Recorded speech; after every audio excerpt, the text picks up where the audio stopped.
Okay, so let's start. Terrific. Barak Moore. Thank you. New face for our supporters and people who are interested in Zehut. I assume most of our viewers right now don't know you. So tell us about yourself. Sure. My name is Barak Moore. I made Aliyah 3 times. I think I set a world record for that. Once single, once with 1 child, and once with 7 children. I live in Gush Etzion. I have eight children, and I love it here.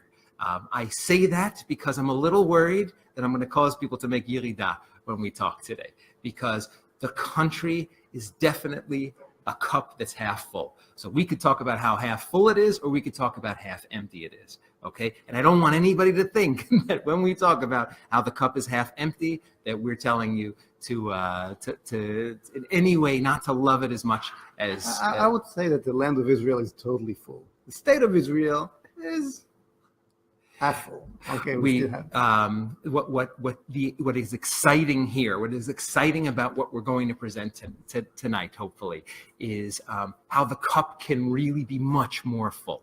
Okay, that's the message of Zehut. I love this message. I have been dying for decades, living in this country, keeping my mouth shut. I believe there's 2 kinds of English speakers. There's the one who's really annoying, who complains all the time and says, why do we pay almost $10 a gallon for gas? And why do we not have an English language radio station? And why this and why that? Nobody wants to hear that. Okay, and there's people like me who have been shutting up for decades. I just kept my mouth closed, made the best of it, which is the Israeli way, to make the best of it. Live your life despite what you get thrown at from the government.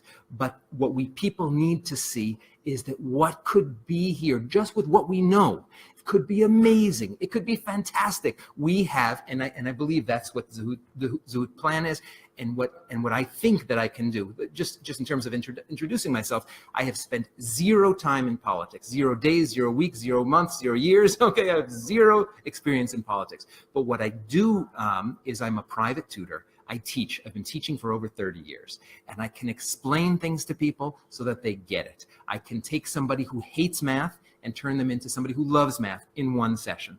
I can take somebody who is getting a 26 in calculus at Hebrew University and in 6 hours get them a 90.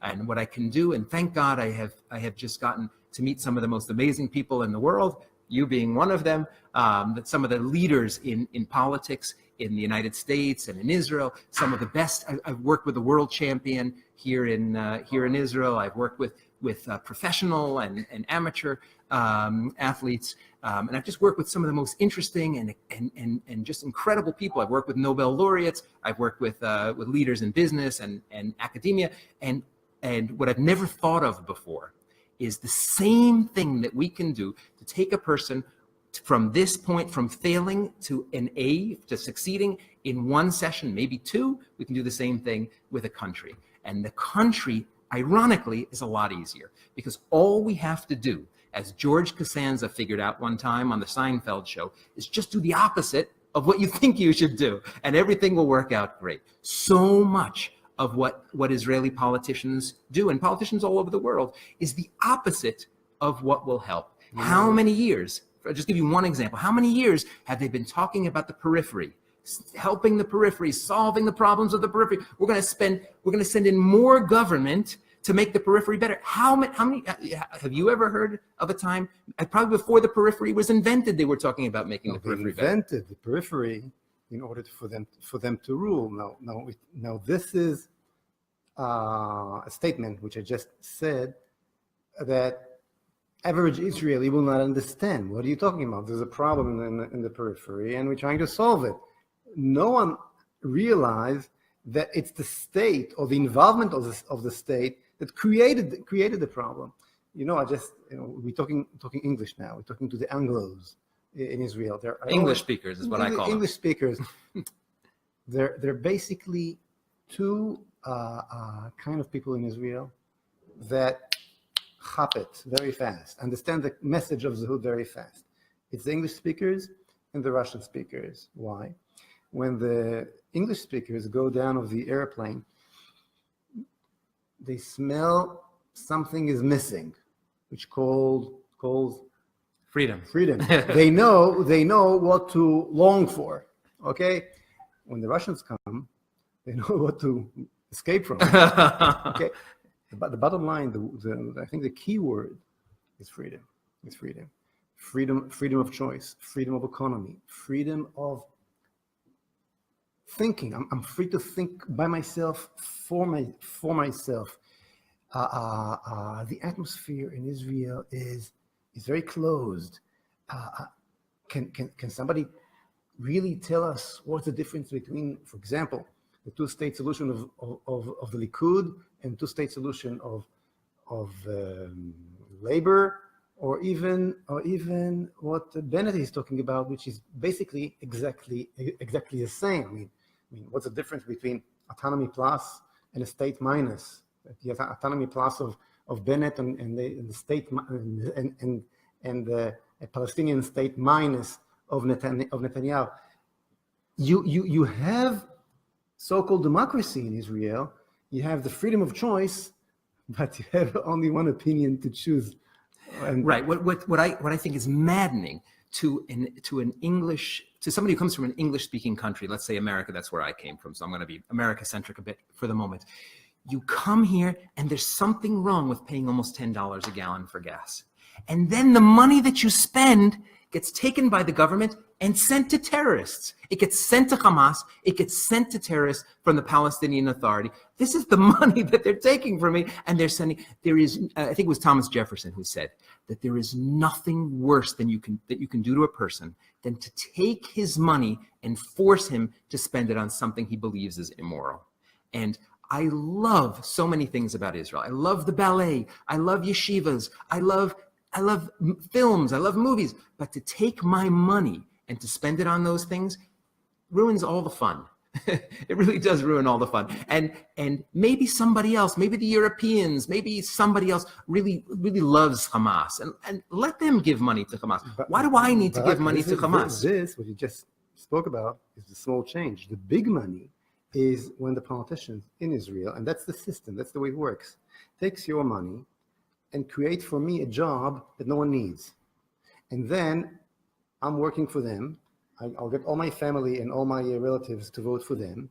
And then they'll get more power and they'll buy more people with the money of others. And by doing that, you're creating a upside down pyramid where those who really work in this country, and there are very, very good people in this country, especially the young generation, the young couples and so on, working very hard, getting the smallest salaries, paying more than anywhere else in the West.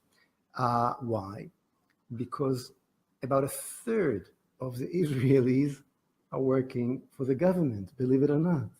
Well, the problem is there is an arrogance. There is a massive arrogance to government and to the pakidim, the clerks that work for the government, and the people with the jobs and the nepotism.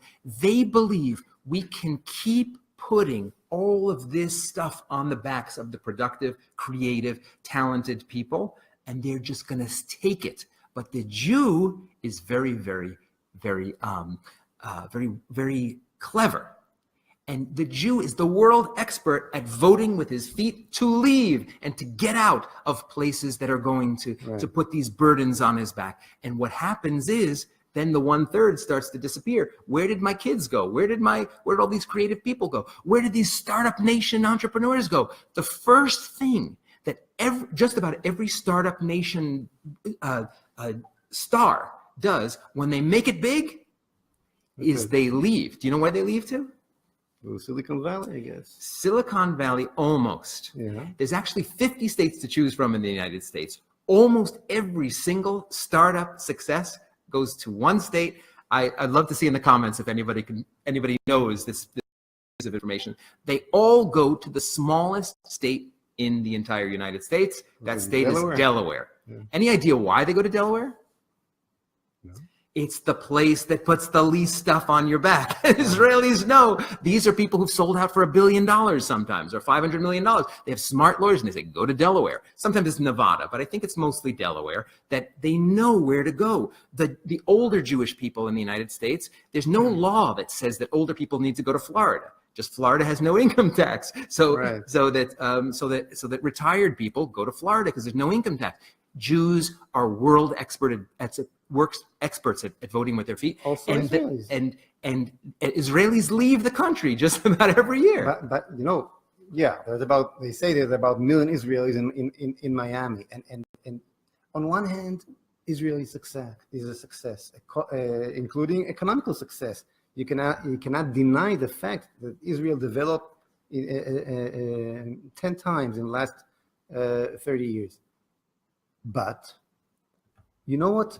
Barak, what is the biggest test for the Israeli economy? The feet of the people.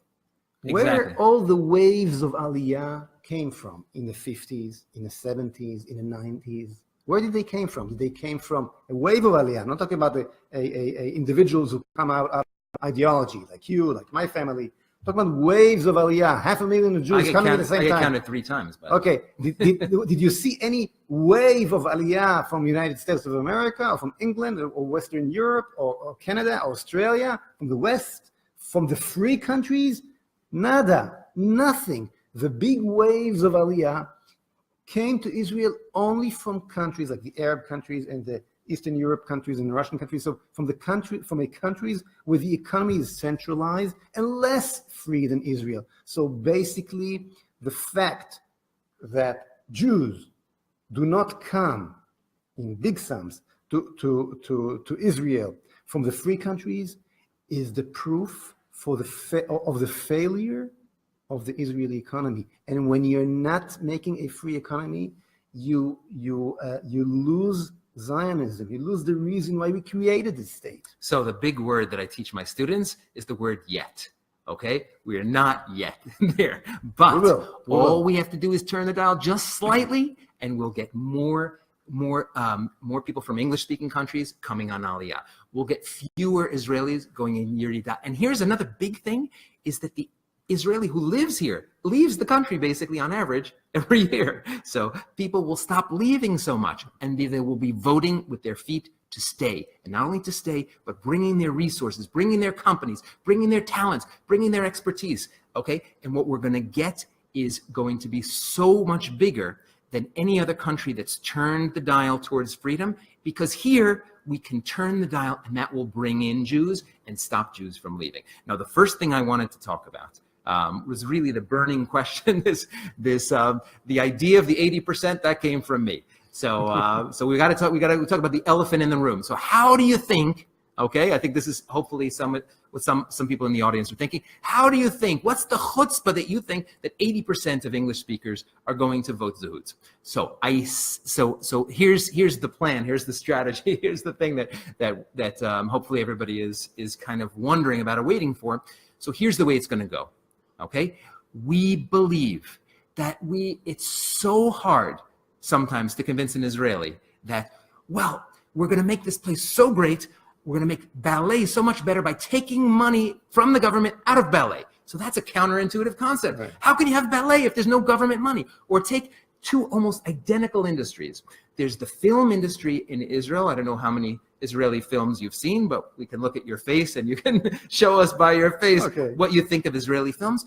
But the Israeli television industry is actually succeeding wildly right now. It is the new hot field, and it has no government involvement whatsoever. So how can it be that 2 things are almost exactly identical? One is succeeding tremendously, and one is failing miserably. Or you can even take Haredim. We believe that yeshivish people, that Hasidish people will vote for Zehut. We believe that we have a solution to every sector, every little box, okay, that they want to put us in these holes. We have a solution for every particular audience. I can tell you that in deep surveys that we took, 11% of our voters are going to come from Haredim. Young Haredim. We are not going to spend our time fighting so that we can put nepotism and cronyism and jobs of people who have a felt kippah, and so they can be the government clerks who oppress you. Because I don't think I get any benefit when there's a guy who's oppressing me in a government office with a kippah struga. Okay, I don't get any benefit from that whatsoever. In fact, I think I feel a little bit better when it's somebody who doesn't look like me, because then it's not as close to home. But we believe we can solve the problem of the Haredim. And I just want to just point out, we have pretty much exactly the same demographic, same values, same religion in many respects, living outside of Israel and inside of Israel. Two wildly different cultures. Right. In Israel, we have grinding poverty among a very, very large segment of the Haredim.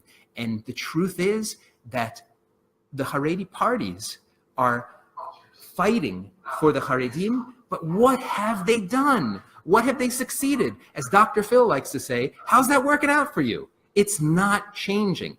Zehut has a plan to make Haredi society better, and the people who feel very who feel resentful of Haredim. Okay, we can solve the problem for both. It doesn't have to be a fight. It doesn't have to be a fight between secular and religious, between Russians and non-Russians, between English speakers and non-English speakers. This is what they've put us up to. This head-to-head fighting between the periphery and the not periphery. We can have a third way, which is we can solve all of these problems. We'll take the solutions to an entirely different level, and that's what I love about Zehut. And I think the common and what makes all these solutions, the basic idea of all these solutions is take the government out. Take the government out. Give back the people responsibility to their lives. This is the basic thing. Freedom comes with liberty, comes with responsibility. Once you do that, what happened in the high-tech field will happen everywhere else. Everywhere. Including, for example, the voucher system that we're going to have in the in the education system. Okay, the Ministry of Education, okay, spends today or takes from us 3,000 shekel for every kid in the system per month. Per month. How much money do you think our kids get from these 3,000 shekel? Don't get me started on the education system. I work there every day. Now just imagine that every parent can get a voucher with a value of 2,000 shekel. Okay, so you're talking about classes of 20 people of 20 students with a budget of 40,000 shekel. You can pay the highest salaries, more than in high tech, for those good teachers that will stand online to teach your kids, and you'll be able to choose between them. Give you back your responsibility, give you back your money, and everything will flourish. Well, we're talking to a crowd that if you say the word public school, I bet most Jews from English-speaking countries are allergic to the term public school. I grew up in the worst. But this is what we have here. I grew up in the worst neighborhood of New York City. I give speeches about my life. It's people think it's interesting. I went to church till I was 8 years old. I watched people die in front of me. I saw somebody was murdered, shot in the neck in front of me. We had a suicide in my home. It was not the most pleasant upbringing. But when I was 13 years old, and I went to public schools all my life, the worst public schools, and we're talking about ski mask, people punching you in the head, working teams. This is what they would do. So, and I think American Jews know what public school is like. But what we have here, and this is not just educating our kid. This is what's providing our children with religion. This is where our kids are learning about religion, is in public schools. And in most places in the world, public schools lead to kids hating math, hating science, hating history. Here, they can hate religion too. Right. And according to the international tests, what they call the PISA tests, that compare between Israel and other countries, the average Israeli student in the first 12 years is in a very, very low position. And the budget I think Israel is number 5. We spending on education. We're not number 5 in the world, but our kids is I think number 30. Or something like that. You don't have to explain to me. I see them every day, and not only are they not good in a particular thing we want them to be good in science or math, computer program, whatever it is, but they're hurting. They're in so much pain because this is their life. They know, children know. And Barak, they're Jewish. For God's sake, they're Jewish. It's we're talking about the people who send all the Nobel Prize, who gets most of the Nobel Prizes. This nation is the most intellectual nation in the world. How come our kids gets more money and less education than others? The central message of Zehut is that there is so much potential here. If we change just the slightest thing, we'll have an explosion of prosperity, an explosion of change. I'll give you a little example from the 1970s. I didn't live here, but I read that if you called Bezek, the phone monopoly of the time, and you wanted a phone line in your house, it would take 7 years to get a phone installed in your house. 7 years was the backlog. And all it took was one little change. Okay, no more phone monopoly. And now it takes 7 minutes to get yourself a new phone plan. This is the kind of change. And people think, how could we ever have lived like this? Well, we live like this right now. We live like this right now. There are monopolies, there are cartels, they're everywhere. The land, 93% of the land of Israel belongs to the government. Just imagine that, okay? 93%. This is the real reason why prices of housing is so high, because there's a monopoly on the land. And it's totally against our beliefs, because according to Judaism, every Jew should have his own land and live mitachat kafno. A Jew has to be free.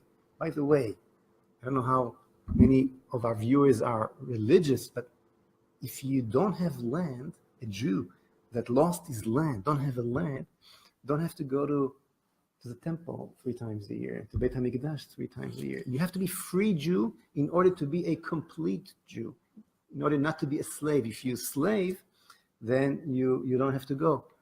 So the concept of freedom is the most basic concept of Judaism, and this is what the Zehut is talking about. To get us all free, okay? We're talking about freedom and identity that comes together. These are radical ideas in Israel.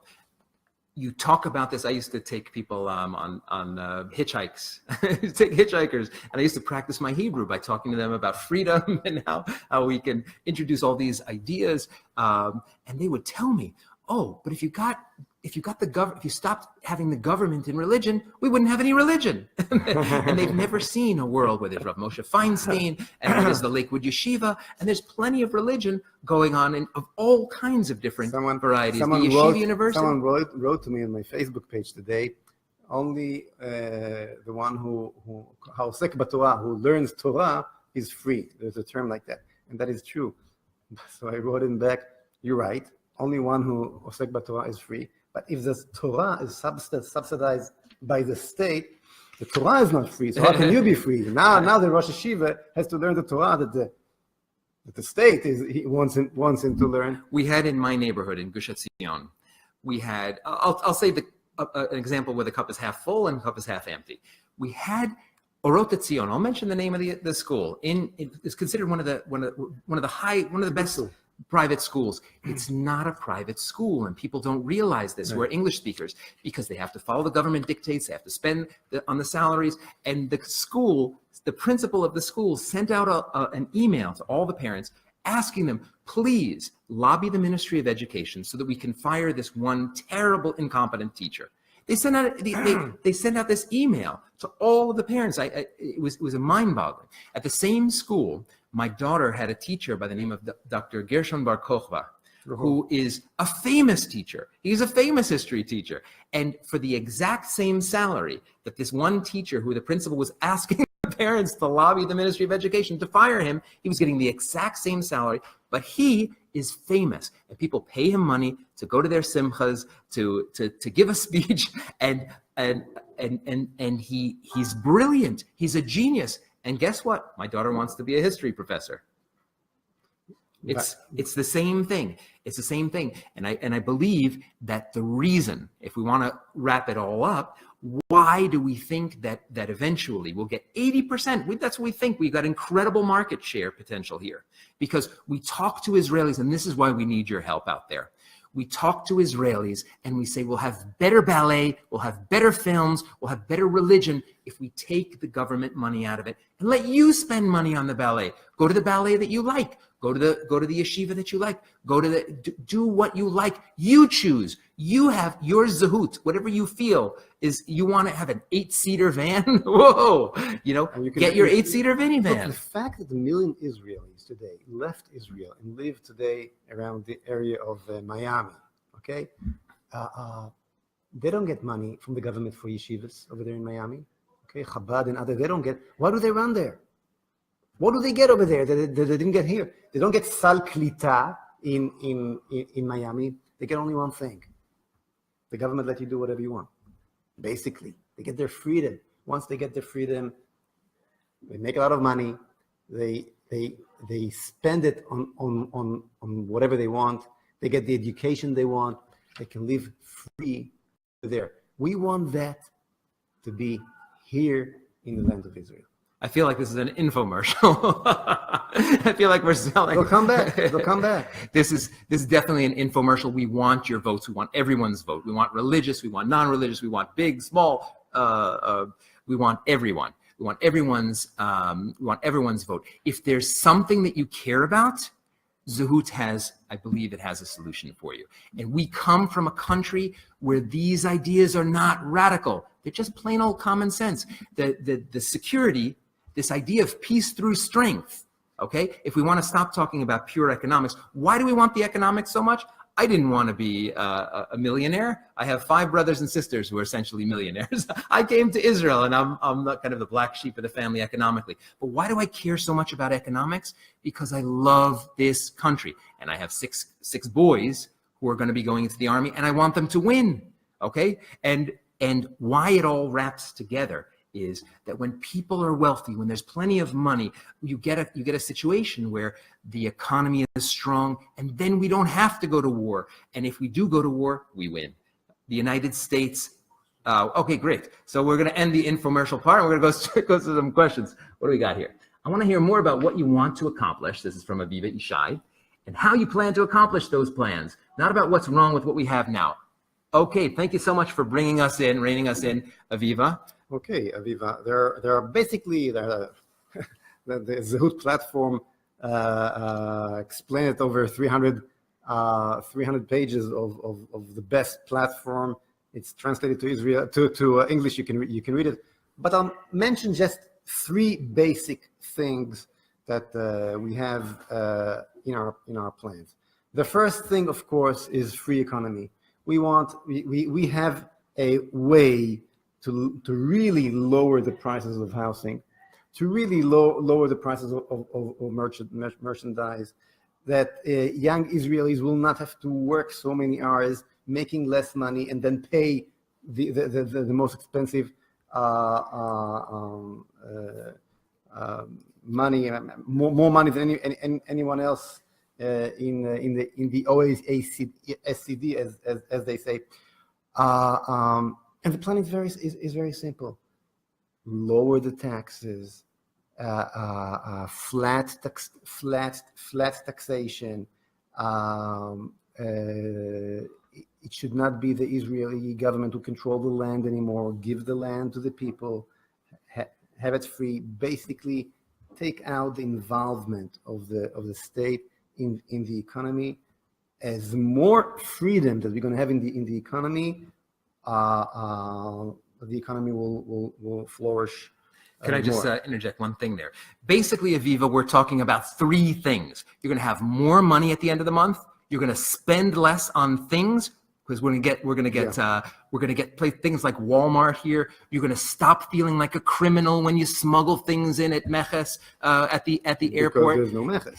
The prices are going to go down and the taxes are going to down. You're going to have more money and you're going to spend less every single month. This is the economic plan. So many things sound theoretical, sound hard. Let me just give you one example, okay? Why is there no English language radio station in the state of Israel? Nothing since Radio West. I used to broadcast on Radio West. The police came in, raided it, shut it down. Why isn't that? Does it cost the government 1 agora to finance an English language radio station? You say this to Israelis, like, why is there no English language radio station? And forget about us, we're just the citizens. But what about these great diplomats who need to hear some Israeli position? I don't care if it's from Meretz or from Shas or whatever. Let them hear something from an Israeli side of things when they come visiting here. It would cost the government 0 shekels, and it would take 1 day. All you have to do is say, here's your radio station. The best example is the Waze company, for example, okay? Here in Israel and all over the world, we're using Waze to go everywhere, right? It costs us money. It doesn't cost us a shekel. We get a great service for no money. And the Waze company, you can be sure, in the Waze company, they did not take what we call in Israel jobnikim. There is no cronyism or nepotism, as they say. Nothing. There is no Likud guy or Labor guy. Nobody's brother-in-law. They use only those that they really need. Absolutely. So that you don't carry on your back political economy. Okay, this is what you're talking about in the economy. And by the way, it's led by Gilad Alper, who's a well-known economist, who's on our list to the Knesset. Let's actually just think for a second, about the alternative to Waze. So for decades, the government has been spending money on helping people with traffic. Right. So I don't know if you've seen these on the Ayalon. They have a traffic sign. Hey, you're in traffic. That doesn't really help me. Or there's a traffic 1 kilometer ahead. They have these in the United States all over the place. And no one from the government ever said, you know these signs? Is there a single person who's ever benefited once in the entire life from these signs? We have meetings about the signs. We have money for the signs. We repair the signs. We have new signs. We have plenty of. I doubt one person ever got any benefit. Our viewers telling themselves, yes, but Israel is surrounded with enemies, and we have to spend so much money on the army, and we cannot do the same things that Hong Kong did, or Switzerland is doing, or the real free countries. But always, the most free economy you have, the best economy and prosperity you have. Well, let me tell you, the truth is that the percentage that Israel spent on security today is not so much more than the United States of America, for example. I think in the America it's about 5% of the national income. In Israel it's about 6%. These are the numbers. It is not the security. It is not the army. There's no excuse anymore to make this country a real free country, free economy, and let the Israelis start, live, get their life back from the centralized economy. So this is the first thing, Aviva, the economy. The second thing is, of course, the education. And as we spoke about, the voucher system. You're going to get back your responsibility to the education of your own kids, and you're going to get a lot of money in vouchers in order to be able to give them the best education that you will choose, the teachers that you will choose. The best teachers will stand online for the Zehut, for the opportunity to teach your kids, and you'll be able to choose between them. And they'll stand online because there is a very simple reason. You're going to have about a budget of about 40,000 shekel per month for classes of 20 kids.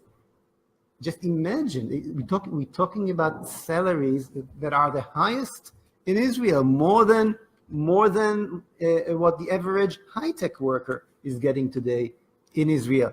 It will be worthwhile to be a teacher, but you'll have to be a very good teacher in order to get the job and get your kids. So a guy like Gershon Bar Kochba, for example, that he's very, very good, will not have to make money aside by going at night to those events privately, because he will get a salary of a private teacher every day when he goes. I can tell you, when he goes to work. You're sitting here with a teacher. I can tell you. A teacher like you or a teacher like Gershon, parents will pay everything to get to here's get the him here's to the teach your secret of kids. here's the secret of teaching, that I would do it for nothing. I teach out of love, not because of the salary. But I would never, ever in my life teach in a public school. Why? Because I don't need the headache. I get to work with the most amazing people in the world, and they treat me respectfully, Right. and they benefit from me, and it's just pure teaching and the joy of learning. School is about, it's so corrupted by politics. There's so much politics there. There's so much garbage. Who would want that? And a school that's private is just 1 second. We got a request for another question. One second. Okay. Just to complete, the third thing that Zehut is talking about is security. Zehut is the only party who really comes with a plan of what to do with Judea and Samaria. We're talking about annexing the land, the whole land, from the Jordan River to the Mediterranean, and we show exactly how to do it. And believe it or not, Arabs from Hebron coming to my office and support the Zehut plan. They say, hey, this is the only plan that can work and bring prosperity and bring peace. So I'm not going to get into the plan right now, but here's what we're talking about: economy, education, and security. You get it with Zehut. Okay, next question we have. Let's see. Maury Lipson. Zehut wants Israeli citizens who live abroad to be able to cast their votes. To be able to cast? To be able to vote. I didn't get To it. cast is like to take a fishing rod and cast away, Okay. take their votes and vote away. So they're saying, so I think this might be a little bit of a complaint, that, or maybe it's just a comment, that Zehut wants Israelis who live abroad to be able to vote. Why should you have to be in Israel in order to vote? Zehut believes that the state of Israel is a Jewish state, and as a Jewish state, yes, we think that at the end of the way, also Jews in the diaspora should have the ability to vote in Israel, as long as they going through a certain criteria. That is true. Israel is a Jewish state. It's state of all the Jews. Don't misunderstand me. We believe that every Jew should come to Eretz Israel. There's no more diaspora anymore. We got to a historical position where every Jew that wants to come to Eretz Israel, to the state of Israel, to the land of Israel, can do it, which means there's no more diaspora. You cannot really keep your Jewish identity in the diaspora anymore. And don't think that if you're religious, it's going to help your kids and your grandchildren to remain a Jew. So please come to Eretz Israel, come to the state of Israel, and help us make this state a free state. Help us vote for Zehut and make it worthwhile. We want the young generation to come to Israel. You know what for? To make money. We don't feel ashamed to say it, because most of the waves of Aliyah are coming because of the economical reasons. We have to face it. That is true. We believe in Eretz Israel. We love Eretz Israel, but we realize that we can make this land the land of milk, the land of honey, the land of education, and the land of security. And then they will come. But if you didn't come, it doesn't mean that the state is not yours. Yes, it's yours. And we believe you should be involved in what's happening in Israel, even if you make your decision not to come yet. Moshe, I think you touched on probably the biggest issue that we have today, and that's the Jewish character of the state. And I just want to draw your attention that in 2005, there's been a massive shift in this country toward having the left, through the courts, rule the country and strip away the Jewish character. According to Yoram Chazoni, who's written extensively on the topic, in 2005 it reached a climax with the Ka'adan decision, Right. where the Ka'adan decision said, actually you can read the words that say that any law whatsoever that makes any distinction whatsoever between religious groups or between nationalities is disallowed, is racist. It is not allowed. Okay, it is the most shocking decision. We live under. This has been a Supreme Court ruling. We live under this right now. By using this particular law, we could theoretically get rid of the law of return. We could get rid of Hatikva Right. as illegal and unconstitutional, even though we never actually passed the Constitution. We could get rid of everything Jewish about the state of Israel. And the only thing that's keeping the Supreme Court from saying no more law of return, no more Hatikva, no more Magen David on the Israeli flag is that people would react immediately in an uproar.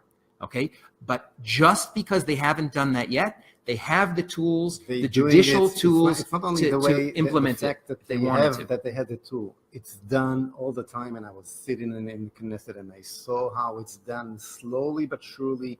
They chewing and the Jewish identity of the state. There are many examples for it. The bottom line is, and what happens now, by the way, if you think it's going to be changed by this new law they're talking about, it's not going to happen. The bottom line is that the judges of the Supreme Court should be voted and by the people, something similar to the system as it happens in a state. The judges, In the United States. in the United States, the judges should represent the values of the people. This is something that we don't have here in Israel, and Zehut will make sure it happens. It's incredibly important that we are living in a non-democracy at the moment. There is no democracy. The people want essentially a center-right Israel. They want the law of return. They want Hatikva. They want the flag that has a Magen David. Okay, we believe that wherever you are, however you identify as a Jew, okay, we want your vote, and we're gonna give you the state of Israel of your dreams. Okay, but it is in place already for a non-democracy, for a judicial tyranny. That anything where you make a distinction between Jewish and non-Jews, they could go and stop us from bringing Ethiopians in because that's discriminatory. They could say you have to bring in. They could say you have to get rid of the infiltrators from Africa, which they already did essentially. And it's amazing to hear. But every single major politician on the left supported bringing in Syrian refugees into the state of Israel. It wasn't widely reported. The concept of Zehut in the subject is very simple. On the private level, on the individual level, 100% freedom. On the national level, we're talking about keeping the Jewish identity. The Jewish identity is the mission of the state, not the private person. Now, what do I mean by that? If the state of Israel will never work. Everything that belongs to the state belongs to the government. It doesn't matter if it's a train company or anything else. Will not work on Shabbat. On one hand, on the other hand, the individual who wants to open a business on Shabbat in a community that allow it will be able to do that too. So the combination of private freedom and national identity, I would say in different words, right-wing ideology and liberal and liberalism combined with right-wing ideology. This is the combination that the party is talking about. It's inconceivable to me that this is not a winning message. So we're gonna give you your full private freedom and your full Jewish identity. Just think about it. Instead of chewing your identity, sneaking behind you and take away your identity on the national level will make sure you have it. And when Mahmoud Abbas is coming and saying, "Hey, you're not a Jew even. You're not even a Jew. You, as he said just a few days ago," we'll laugh. The state of Israel will stand solid behind its Jewish identity. But on the other hand, every individual will be free. This is the combination. It's a winning combination. We believe that this has got to win, and that the English speakers are going to lead the charge. All right, let's take some of the comments that are coming in. Let's see. Shannon Newson, what's the party's policy on private gun ownership? The Second Amendment, just like in America, we believe that the right of a person to defend himself it's part of the human rights. You know, today the situation in Israel is so funny. The Arabs in the villages have all the guns in the world. You can hear they're shooting at night. But the Jews, those who served in the army, whoa, try to get a permit to get a gun in Israel. It's ridiculous. It's ridiculous. And we know for sure, that when private people protect themselves, that the crime goes down, and there are many examples for that. Well, the American on the audience know exactly what the Second Amendment is, and we believe in it. Probably it was interesting in the American gun debate is raging, and Israel is brought up very often because Israel has wide gun ownership. It doesn't have enough gun ownership because the government prevents many people from getting guns. But Israelis use guns responsibly, and it's really important, I think, to mention. Because they went to the army for God's sake, they're going to at least start with those who went to combat units, and for 3 years they had machine guns. They had all the equipment you can think of. They used it for 3 years. They taught. They know how to use it, and when they go out of the army, they cannot get it. Unbelievable. It's an incredible thing.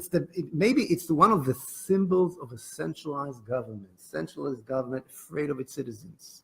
It's not even well known because people think of Israelis have guns because they see so many young people who are in the army who are serving who have guns. Yeah. But when they leave the army, they're not allowed to have a gun anymore.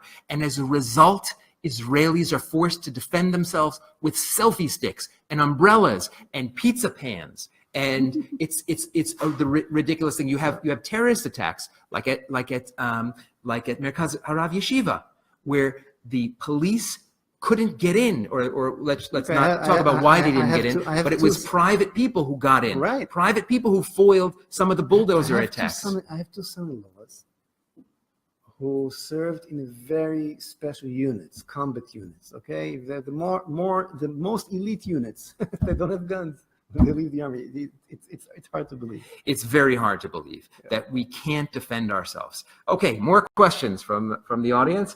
Okay, question from Ruvain Aschenberg. How do we get the votes out to get people to vote for Zehut?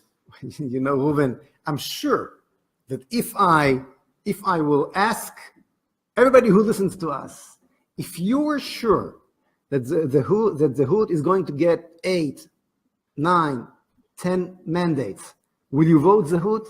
How many people listening to us right now? Can you tell me? I think it's millions of people are listening. I think we have 16.4 million people. I'm sure that from those who are listening to us right now, at least 90% would love to vote Zehut if they won't have that fear of the threshold. Well, it is very simple. Stop being afraid. You know, there are two reporters who came up with figures. One is Yaakov Bardugo from Galei Tzahal that said in widely broadcast in Galei Tzahal that Zehut get close to two-digit number, I mean two-digit mandates between 6 and 8, something like that, mandates.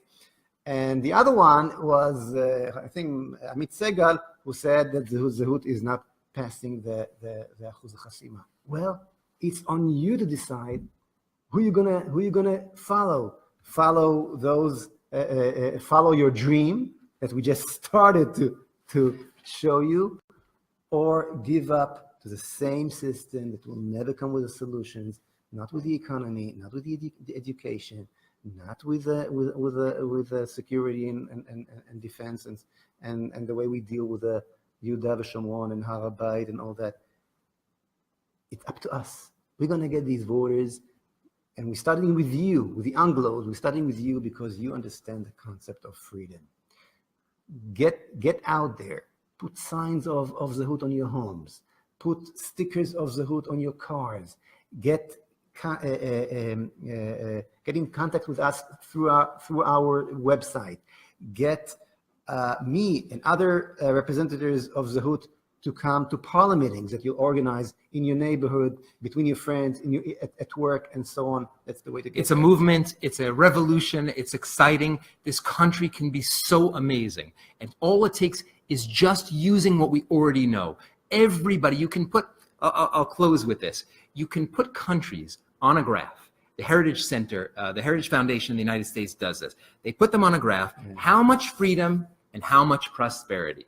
And every country basically goes in a line. The worst hellholes, the worst places, holes in the world, some Burkina Faso and Lesotho, or some of the Arab countries are terrible. They have so much oppression and misery, and they get very little in terms of salaries. And you get countries like Switzerland and the United States, Hong Kong, these kinds of countries that have huge salaries. All we need to do is dial it up, and we'll get higher salaries. We'll get Jews flooding in. We'll get Israelis stopping to leave, both permanently and temporarily. We will get a massive improvement, prosperity.